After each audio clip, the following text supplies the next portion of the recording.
Aviones de guerra.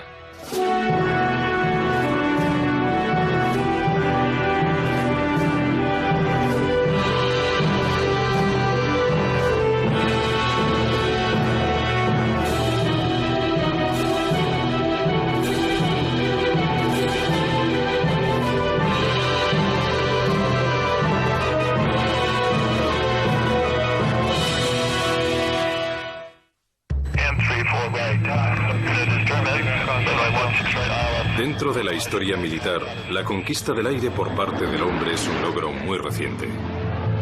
Desde la entrega del primer aeroplano pilotado al ejército de los Estados Unidos en 1908, hasta la recepción del que podría ser uno de los últimos cazas tripulados, han pasado menos de 100 años. Sin embargo, en ese corto periodo el avión de combate se ha convertido en el arma más decisiva de todos los tiempos. Le confirió a la guerra un aspecto tridimensional y al hacerlo rompió las reglas de la lucha. El caza, el bombardero, el Pathfinder, el espía. Todos y cada uno de ellos evolucionaron en función de la misión que debían cumplir. Dichas máquinas no solo podían luchar en las guerras, también tenían la potestad de acabarlas e incluso de evitarlas. La historia de la guerra y la paz en nuestra época es la historia del avión de combate. Combates en el aire.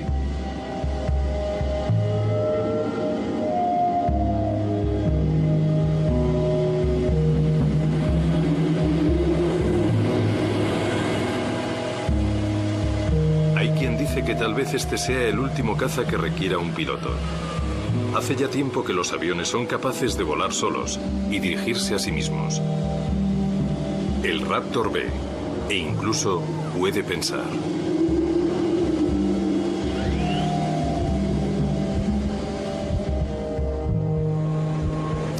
Ahora todo funciona por ordenador. Cuando pulso un interruptor, por ejemplo, para frenar el avión, me doy cuenta de que en realidad no sé cómo sucede. Y es que en muchas misiones el piloto no es más que una limitación.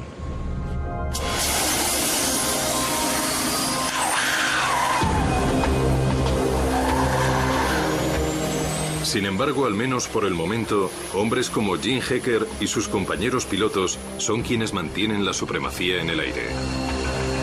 Gracias a ellos, la larga tradición de Langley como potencia en los combates aéreos continuará viva. Los escuadrones de combate de esta base fueron los primeros de todo Estados Unidos. Sus orígenes se remontan a la Primera Guerra Mundial y a los comienzos de la aviación militar. En ese punto comenzó a escribirse la historia, una historia salpicada de osados avances tecnológicos que transformaron el Boxkite, que era en origen el avión de guerra, en un bombardero invisible. Los primeros aeroplanos cambiaron el formato de las guerras, realizando primero una función y luego otra, hasta convertirse en la fuerza que son hoy en día. Una fuerza aérea. Y el Raptor F-22 se encuentra en la primera línea de combate. Su principal función es garantizar la supremacía en el aire. El cometido de nuestro avión es, por así decirlo, echar la puerta abajo. Abatimos a esos cazas que poco a poco van equiparándose a los F-15 sin que ellos puedan siquiera detectarnos. Eso permite a otros servicios como el ejército, las fuerzas navales o los marines plantar cara al enemigo. Hoy por hoy el valor de tales activos militares es obvio, no así en 1903. Al menos no para el ejército de los Estados Unidos. Tras la histórica hazaña realizada en Kitty Hawk, Carolina del Norte, los inventores del aeroplano esperaban grandes muestras de interés por parte del gobierno. Los hermanos Wright fueron muy conscientes desde el principio del potencial valor militar de su aeroplano. Cuando comprendieron que volaría y que podría permanecer en el aire, se pusieron en contacto con el ejército. El único cliente plausible era el estamento militar, pues pertenecía al gran gobierno, y este pagaría los $100.000, 80.000 euros, que sus propietarios pedían por el invento. Pero el gobierno estadounidense no estaba interesado. En 1903 todavía no existía la amenaza de una guerra. La respuesta de los hermanos a la indiferencia de su propio gobierno fue, como no podía ser de otro modo, desafiante. Los hermanos Wright desmontaron su avión y lo almacenaron hasta que consiguieron suficientes contactos en Europa para volar allí. Eso sucedió entre 1907 y 1908. Con su primer vuelo propulsado, los hermanos sentaron las bases de algo realmente importante. En 5 años, todo el mundo occidental había aceptado la idea de que el hombre volara, y Francia era uno de los países más interesados en el proyecto. Sin embargo, debido a la máxima discreción de que hicieron gala Orville y Wilbur Wright, sus verdaderos logros se consideraban más una leyenda que un hecho. En Francia, determinadas personas tuvieron noticia de los experimentos de los hermanos Wright. Y si se fijan en los primeros biplanos galos, comprobarán que son copias de la idea que la gente tenía del biplano de los Wright. Por aquel entonces, los franceses habían realizado un par de tentativas que apenas podían llamarse vuelos. En realidad eran poco más que saltos, por eso cuando Wilbur por fin apareció, levantó el vuelo y trazó círculos y ochos. Los galos quedaron estupefactos. Pero, ¿qué fue eso que los hermanos Wright mostraron al mundo en 1908? ¿Qué secreto podían haber mantenido oculto durante 5 años? Aquí, en Warrenton, Virginia, los artesanos de Wright Experience, trabajando a partir de las notas y cálculos originales de los propios hermanos, están reconstruyendo uno por uno los primeros planeadores de los Wright, con el fin de averiguar lo que ellos aprendieron y cómo ellos lo aprendieron.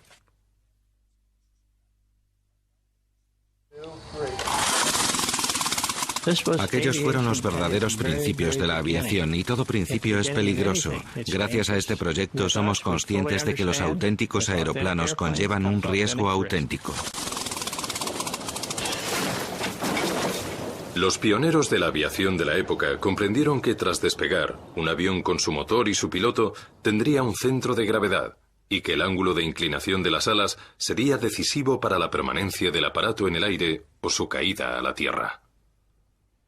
A esa inclinación la llamaron ángulo de ataque. El problema era que nadie había permanecido en el aire el tiempo suficiente para saber cuál era exactamente dicho ángulo. La solución de Wilbur Wright al problema fue ingeniosa por su simplicidad. Para simular la ingravidez del avión, lo colocó de lado y fijó 2 placas de metal a una rueda de bicicleta. La placa de la derecha representaba la resistencia al avance del avión. La otra, la de la izquierda, era el ala. Cuando la bicicleta se movía a cierta velocidad, se alcanzaba un punto de equilibrio. El ángulo que el ala adoptaba hacía que el aparato volara, y por lo tanto, debía ser el correcto para el despegue.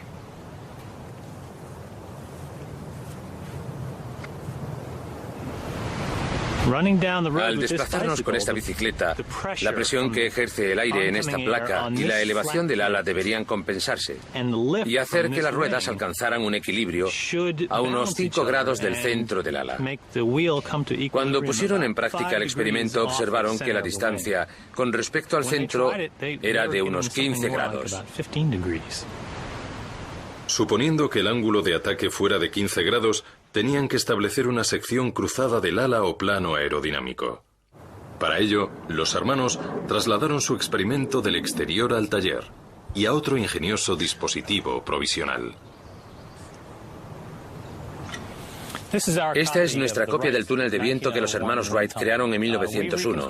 Lo reconstruimos como hicieron ellos, con hojas de sierras de arco, radios de bicicleta y pedazos de metal que había por los alrededores. Pese a su aspecto rudimentario, el túnel simulaba la situación de ingravidez, y en él los hermanos aprendieron cuanto necesitaban saber sobre las propiedades de las distintas formas de alas. Y lo que es más importante, gracias a él realizaron uno de sus descubrimientos más innovadores. Aunque probablemente la hélice sea el legado más importante de los hermanos Wright, fue el elemento por el que menos reconocimiento obtuvieron. Los Wright fueron los primeros en determinar que una hélice es un ala que rota. El invento fue una genialidad. Todo el mundo consideraba que una hélice era una pala que giraba, como sucedía en los barcos. No obstante, para conseguir la elevación requerida, un ala giratoria tenía que estar inclinada. Y dado que la velocidad a la que se movía el exterior era muy superior a la que alcanzaba el interior, el ángulo de ataque tendría que cambiar gradualmente a lo largo de toda su longitud para maximizar su eficiencia. Así surgió la hélice moderna.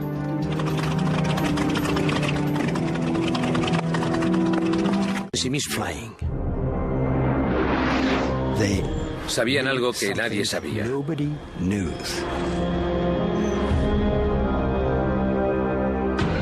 Lo que habían descubierto era el modo de controlar el avión en el aire.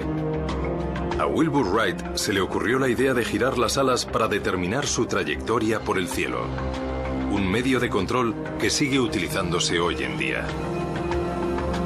Si despegar había sido un desafío, permanecer en el aire fue un triunfo. En 1908, únicamente ellos lo habían conseguido. Tenían esa información, la forma del alerón, la hélice, el control de 3 ejes. Consiguieron todos esos elementos gracias a sus pruebas, y nadie tuvo acceso a ellos hasta que se vio volar a aquel aeroplano. El control de 3 ejes era precisamente eso. El avión en vuelo mostraba una tendencia a inclinarse hacia adelante de forma inesperada. Podía girar hacia los lados y entrar en pérdida o comenzar a dar bandazos. Controlando estas peligrosas características, por fin se consiguió un vuelo sostenido. Tras asombrar al mundo, los hermanos Wright por fin lograron convencer también a su propio gobierno. En aquel año, 1908, el ejército de los Estados Unidos recibió un Wright Flyer, el primer avión de combate del mundo.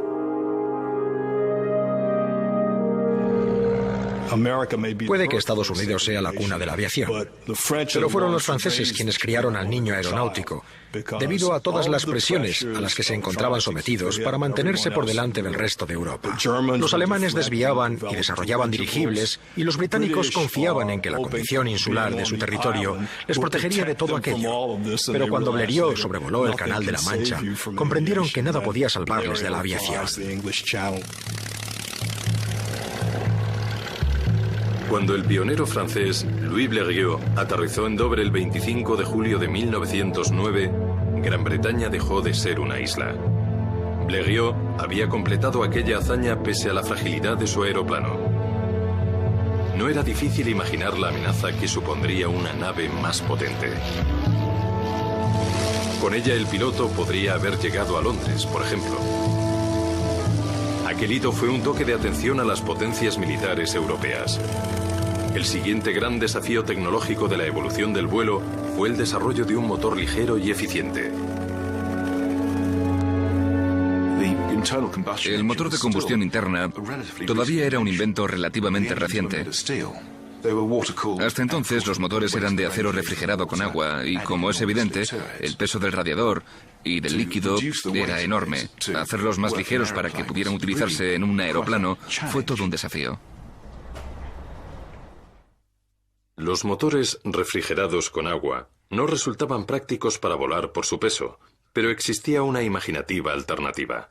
En 1909, un grupo de ingenieros franceses comenzó a adaptar motores rotatorios con un dispositivo de autorrefrigeración. Además de utilizarse en los coches, los motores giratorios también se instalaban en motocicletas. Eran dispositivos en los que el motor rotaba con todos los cilindros saliendo y dando vueltas sobre sí mismos. Existía una posible solución para el aeroplano. Seguía siendo un motor de combustión interna, pero los cilindros se disponían en torno a un eje central, de manera que los pistones hicieran que el motor girara a gran velocidad. La hélice del avión iba unida al propio motor.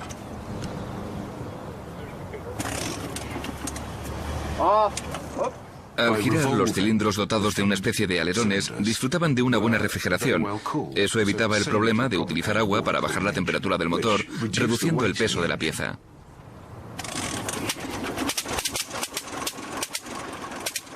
El primer motor aerogiratorio era tan pequeño y ligero en comparación con el anterior que lo bautizaron con el nombre de El Gnomo.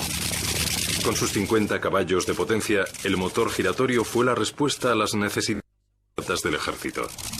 Era lo suficientemente ligero para que los primeros aeroplanos despegaran con él y lo bastante potente para cubrir las distancias necesarias en la ejecución de misiones básicas de reconocimiento. No obstante, a medida que aumentaba la potencia de los motores, se hacían patentes otras características muy preocupantes. El inventor del motor giratorio debió ser un genio o un loco.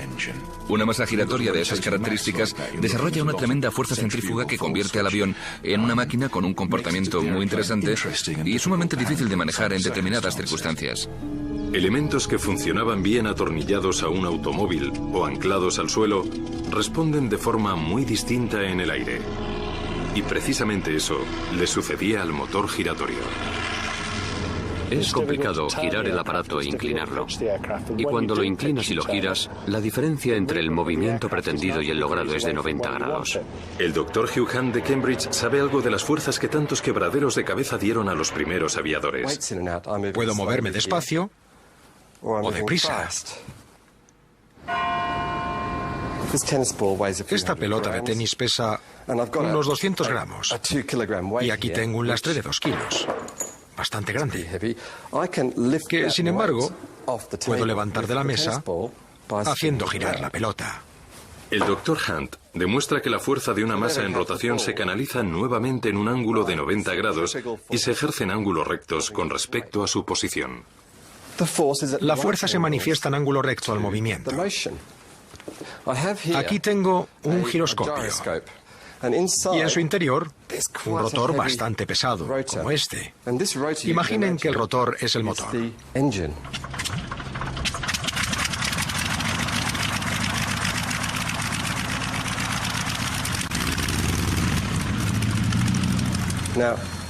Esta es mi cuerda y voy a tirar de ella hacia abajo. Es como si el motor tuviera mente propia. Y eso empieza a ser peculiar.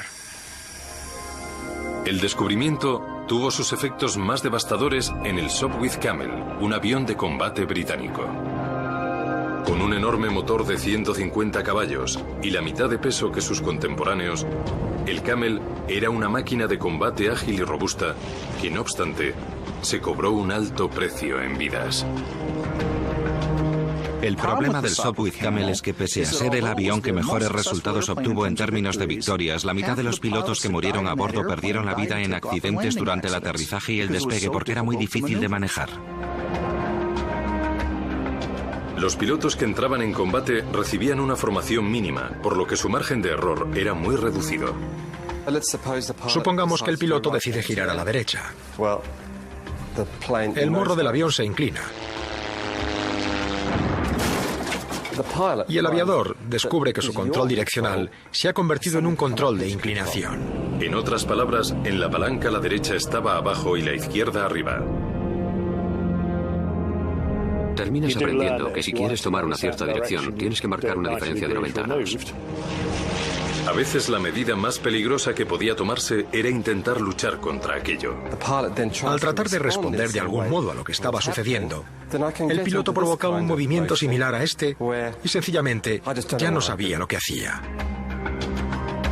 Los pilotos, los buenos pilotos, aprendieron a adaptar la idiosincrasia del motor giratorio y con el tiempo a transformar la inestabilidad en una buena táctica de vuelo. En 1914, el motor giratorio era tan popular que se fabricaba bajo licencia no solo en Francia, sino también en Gran Bretaña y Alemania.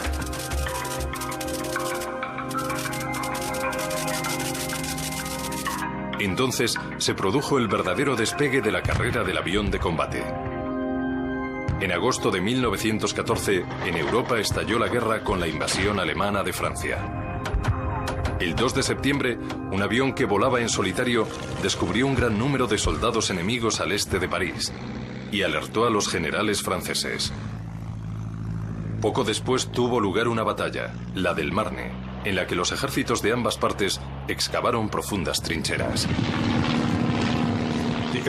El avión demostró enseguida su utilidad cuando el frente se estabilizó y se levantaron las trincheras, porque llegados a ese punto la caballería no podía realizar las tareas de reconocimiento y hubo que confiarle esta misión a los aviones.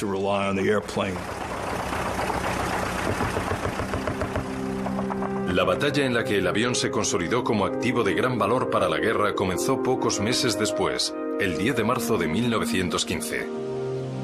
La batalla de Neuve-Chapelle se planeó por vez primera en base a cientos de fotografías tomadas durante reconocimientos aéreos. En Neuve-Chapelle, la repercusión de las estrategias de reconocimiento aéreo en las operaciones terrestres es innegable, porque todo el plan de ataque del ejército británico dependía de las fotografías tomadas durante los reconocimientos aéreos. Los aviadores redibujaron el mapa del norte de Francia. Las trincheras no eran lo único ausente en los planos. Tampoco figuraban las rutas de abastecimiento, los depósitos de municiones y las posiciones de artillería. Para los comandantes, la expresión reconocimiento del terreno adquirió un nuevo significado. Los mapas que crearon eran una especie de mosaicos que reflejaban el terreno situado tras las líneas enemigas y en los que se detallaba la posición de los refugios subterráneos, de los puestos de ametralladoras y de las nuevas líneas que estaban construyéndose. En Neuve-Chapelle se utilizó por primera vez ese tipo de mapas de gran precisión como respaldo a una operación de artillería de gran envergadura.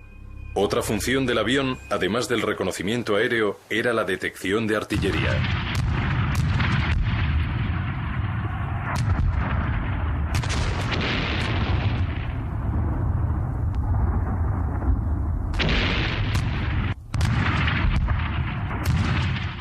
Lo que hacían era disparar aleatoriamente hacia la dirección en que se encontraba el objetivo, mientras que un observador aéreo enviaba correcciones en código Morse a la batería.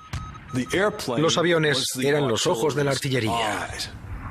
El reconocimiento aéreo y la observación de la artillería permitieron al Royal Flying Corps desempeñar por primera vez la función que tendría que realizar durante los siguientes 3 o 4 años.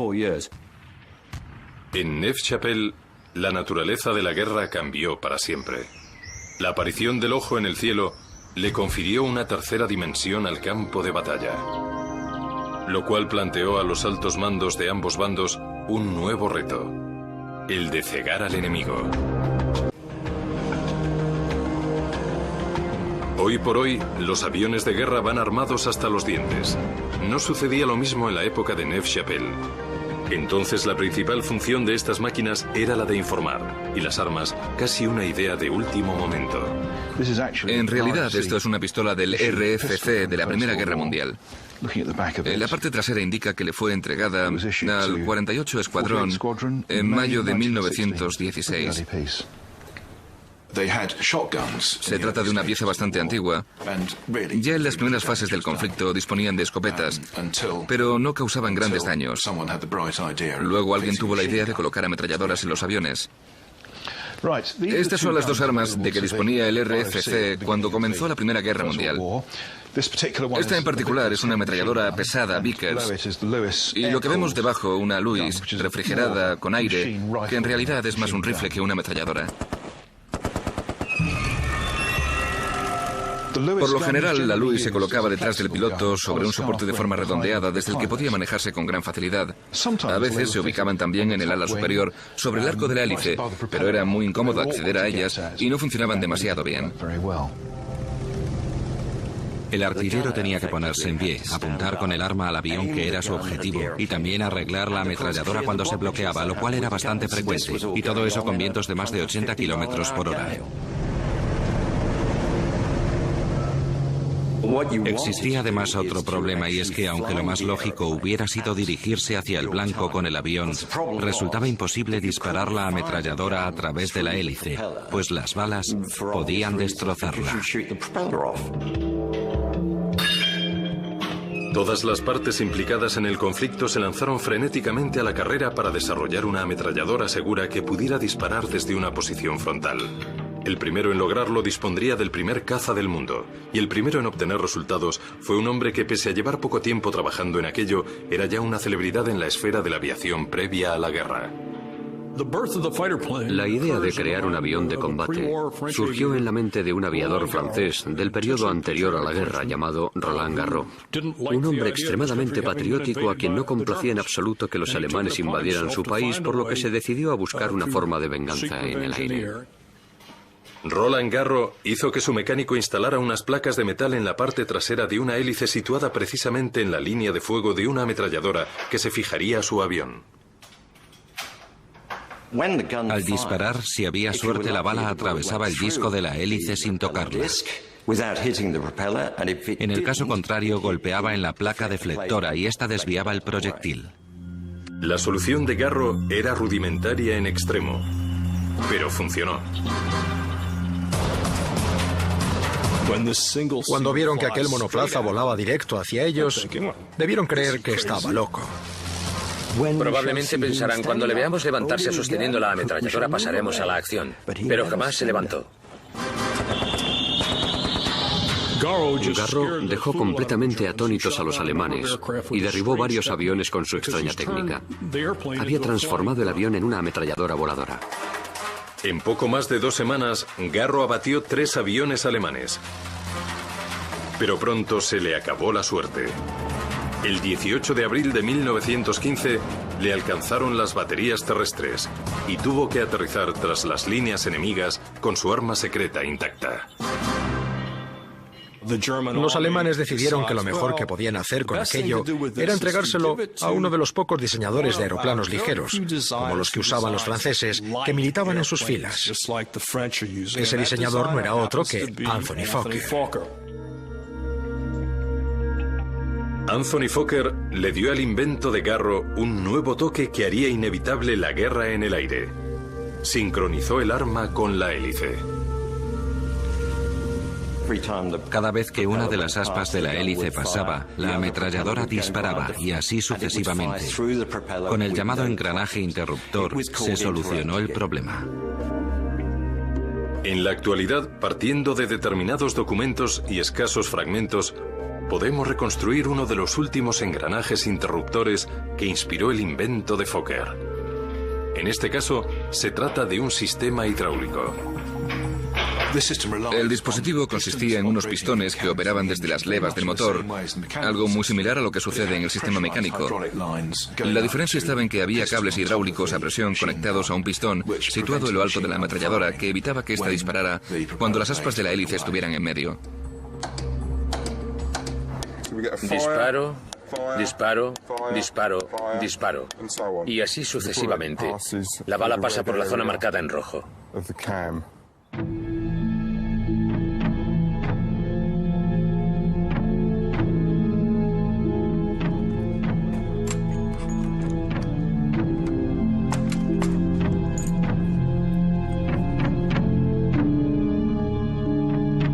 El engranaje interruptor requería una precisión perfecta y un ajuste milimétrico.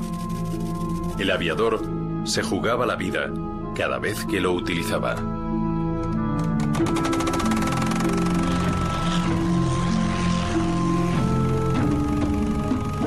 Fuego.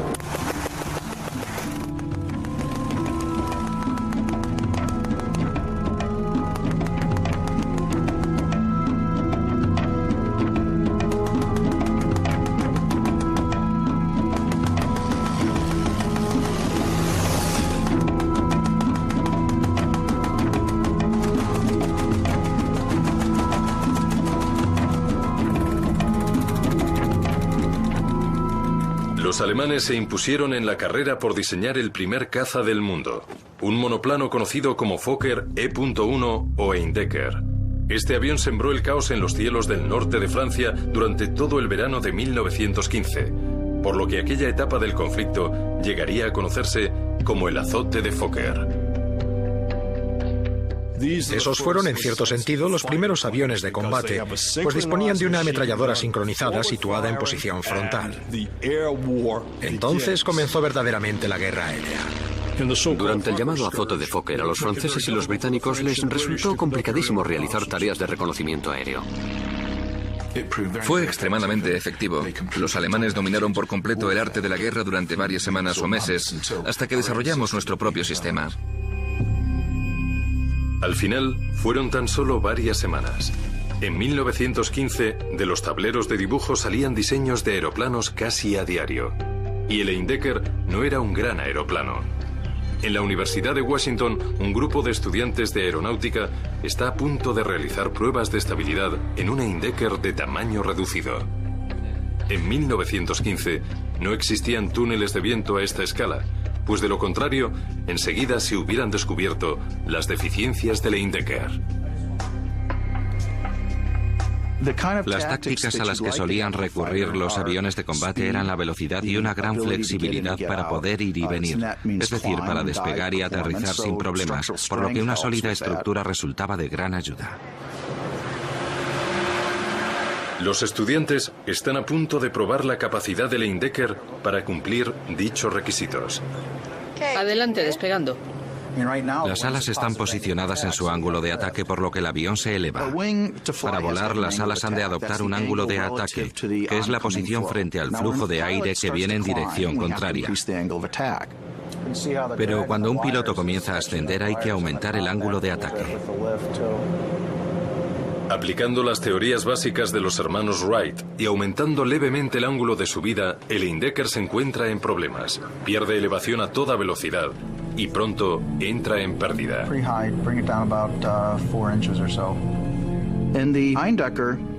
En el Leindecker, si el borde anterior es más fino, cuando adoptas un cierto ángulo de ataque, la separación, en lugar de empezar en el borde de salida, comienza de inmediato en el borde anterior, lo que hace que de repente el ángulo de ataque sea un poco más elevado, por lo que el avión deja de volar. Y eso podría ocasionar una entrada en barrena de consecuencias fatales.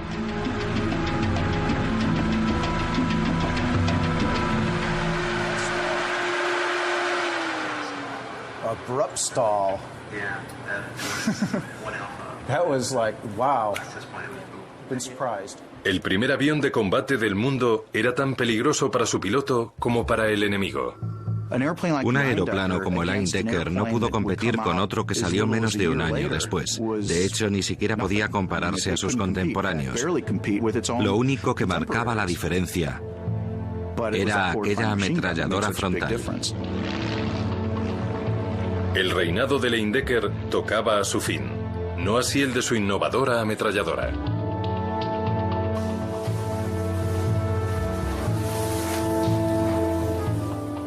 En cuestión de 3 meses, un aeroplano podía dejar de ser un boceto para convertirse en una máquina voladora. Y los aviones no eran lo único que se fabricaba a toda velocidad. La formación de los pilotos apenas duraba un par de semanas, y con la aparición de la ametralladora frontal, muchos de ellos tenían suerte si se les concedía ese periodo de entrenamiento. Oswald Bölke, el destacado táctico de guerra alemán, formalizó las primeras normas reales del combate aéreo. Ordenó a sus pilotos volar agrupados para disfrutar de una mutua protección y moverse a gran velocidad, siempre con el sol a sus espaldas. Nunca hay que lanzarse al combate antes de haber asegurado toda posible ventaja, decía. Apareced por sorpresa, disparad y largaos. Disparad desde muy cerca y marchaos, sea cual sea el resultado.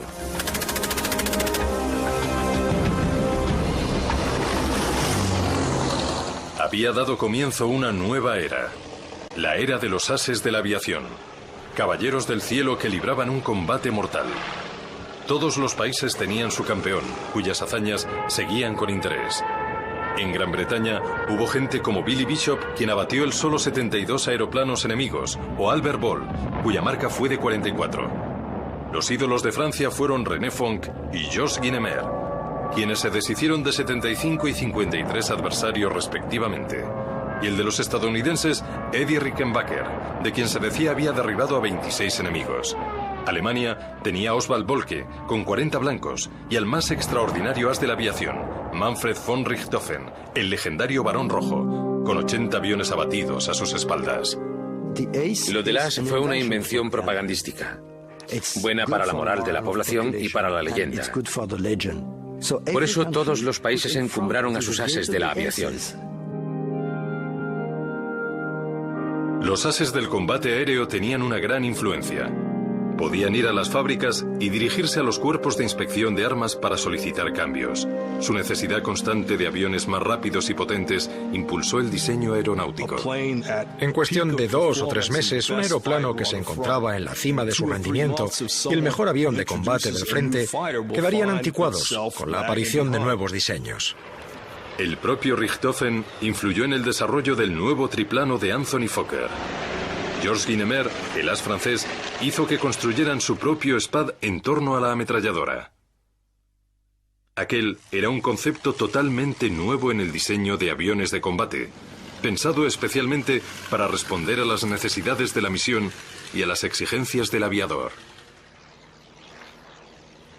En 1916 y 1917, en el frente occidental, surgieron otros clásicos, cada cual superior al anterior. Uno que viviría muchos días de gloria fue otro protegido de von Richthofen. Apareció en la primavera de 1917 y fue el directo responsable de una etapa de la historia recordada como Abril Sangriento. El Albatros D1, al que enseguida siguieron el D2 y el D3, era un avión muy sólido y manejable. Los alemanes contaban con la ventaja de disponer de excelentes motores en línea de refrigeración líquida por medio de agua que producían en aquel momento Benz y BMW. Tenían potencia suficiente para transportar no una sino dos ametralladoras frontales sincronizadas, y ese incremento en la potencia de fuego convirtió al Albatros en el mejor avión de combate del mundo. El Albatros impuso su hegemonía en los cielos del norte de Francia. En la primavera de 1917, los combates masivos eran ya una realidad de la guerra aérea y una necesidad para los enfrentamientos terrestres.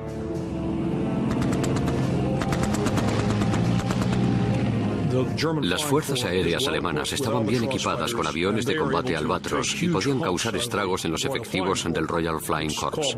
Aquel periodo recibió el calificativo de Abril Sangriento y con razón. El RFC sufrió terriblemente.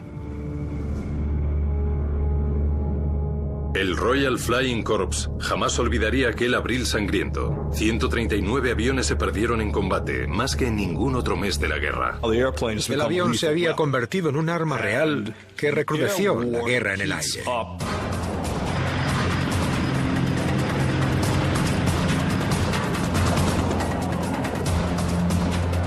Los cielos del norte de Francia fueron testigos de una nueva visión casi apocalíptica. Oleadas y oleadas de aviones de combate que se enfrentaban por la supremacía aérea. La guerra que se libró en el aire sobre los campos de batalla adquirió unas dimensiones descomunales, porque los aviones de combate se agrupaban para evitar que el enemigo reconociera el terreno, y este a su vez trataba de proteger a su nave de reconocimiento con otros aviones de combate. Las ofensivas terrestres se basaban, por lo general, en el desgaste y conllevaban un gran número de víctimas mortales.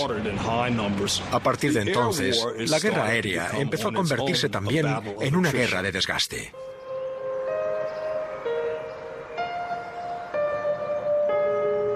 Solo en aquel sangriento mes de abril, von Richthofen acabó con otras 18 personas, pero un año después fue él quien murió. Lo enterraron con todos los honores militares, los mismos a quienes habían acosado de forma tan implacable. La historia de la guerra moderna jamás volvería a presenciar tal despliegue de caballerosidad. La primera época de los ases del aire estaba a punto de finalizar. La del dominio de los cielos, en cambio, daba sus primeros pasos. ¿Quién fue el mayor asesino de todos? Von Richthofen abatió unos 80 aviones y probablemente matara a otras tantas personas. Pero piensen en cuántas víctimas podían ocasionar un observador y su piloto en tan solo una misión. Si sorprendían un contraataque alemán en territorio abierto con una descarga de artillería, mataban a cientos de soldados. Ellos fueron los verdaderos asesinos del frente occidental.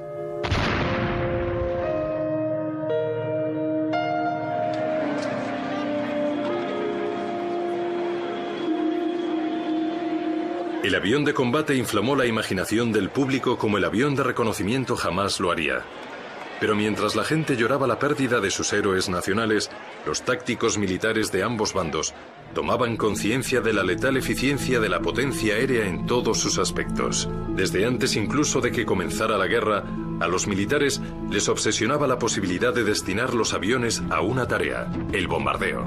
En 1914, los aeroplanos no eran lo bastante sólidos, ni los motores poseían la potencia necesaria para tal fin, pero eso no les impidió intentarlo. Empezaron lanzando proyectiles de artillería con alerones en el extremo. Así comenzó todo. El piloto y el observador pensaron que no sería mala idea lanzar una bomba directamente sobre el enemigo que estaba en tierra. Probablemente esta sea la bomba británica más antigua que tengo. Era una de esas bombas que se lanzaban a mano desde el avión en pleno vuelo.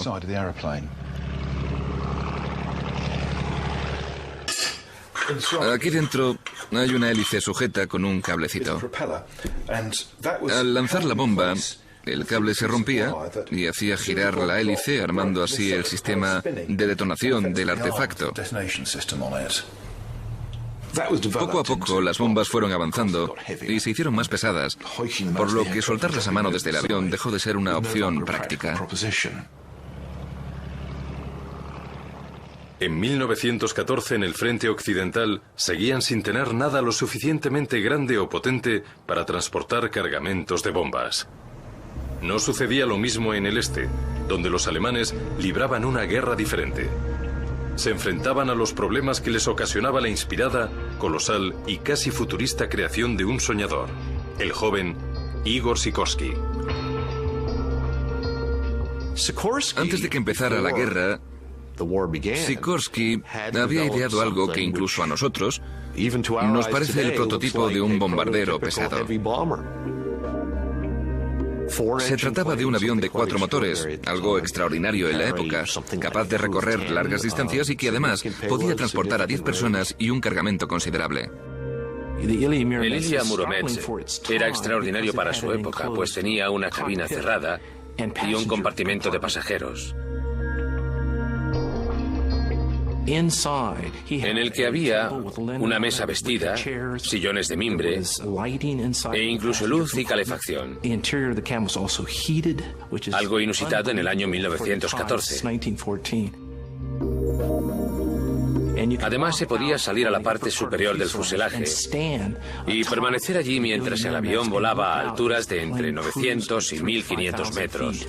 Dada la extensión del territorio ruso, es normal que quisieran crear grandes aviones con un considerable radio de alcance. Y es que no era como vivir en Bélgica. El avión de Sikorsky resultó ser un eficiente bombardero que causó verdaderos problemas a los alemanes. En el frente occidental, por suerte para los aliados, no existió un avión similar hasta mucho más avanzada la guerra, cuando los alemanes dejaron de producir los carísimos cepelines para fabricar el bombardero bimotor Gotha, inspirado en parte en la creación de Sikorsky. Corría el mes de mayo de 1917. En mayo de 1917 surgió una nueva amenaza, el Gotha. Aquel aparato dotado de un pesado motor podía transportar un buen cargamento de bombas, bombas que resultaban muy útiles por su capacidad destructora. La incursión más efectiva fue la del 13 de junio de 1917 sobre Londres, con la que arrasaron la ciudad. En realidad, con ese ataque lo único que consiguieron fue perturbar el orden de la capital británica. Las luces se encendieron, hubo que cerrar las fábricas y los hornos. En definitiva, los bombardeos les complicaron la vida. No acabaron con el transporte, pero lo entorpecieron, y lo que consiguieron fue ocasionar un verdadero trastorno. Puede que solo fuera un trastorno, pero lo cierto es que durante los bombardeos perdieron la vida 162 londinenses y otros 432 resultaron heridos. Aquellas muertes conmocionaron a las más altas esferas del gobierno del país. No había sido su intención, pero los bombardeos alemanes supusieron el inicio de un proceso que daría forma al mundo. Al poner de manifiesto las necesidades de su país en materia defensiva, empujaron a Gran Bretaña a constituir las primeras fuerzas aéreas independientes del mundo, la RAF, que ya no formaban parte del ejército, sino que eran un cuerpo paralelo. A partir de entonces el avión iría adquiriendo cada vez más poder y convirtiéndose en una amenaza cada vez mayor. Únicamente utilizando de forma integral y versátil todas las funciones del aparato, podía una potencia militar confiar en imponerse a otra. La hegemonía en tierra y mar ya no era suficiente. En 4 años, el avión había dejado de ser una máquina de observación desarmada y de escasa potencia en la que ni siquiera sus pilotos confiaban, para convertirse en un arma primaria tan valiosa y versátil que merecía su propio mando. La Primera Guerra Mundial había transformado el aeroplano en un guerrero. Necesitamos aviones para transportar bombas. Serán lentos pero pesados, bien defendidos y capaces de llevar enormes cargamentos. Necesitamos aviones rápidos para observar el territorio del enemigo, capaces de conseguir información en breves lapsos de tiempo. Necesitamos aviones pequeños, muy rápidos y manejables, para luchar contra los aeroplanos de observación y los bombarderos del enemigo. El bombardero completó la flota aérea. La Primera Guerra Mundial fue testigo de la aparición de las primeras fuerzas aéreas integradas. Había aviones de todo tipo, de reconocimiento, de soporte terrestre, de combate, bombarderos, tantos como misiones de vuelo. El desafío en el futuro consistiría en combinarlos todos en un solo sistema armamentístico táctico y estratégico.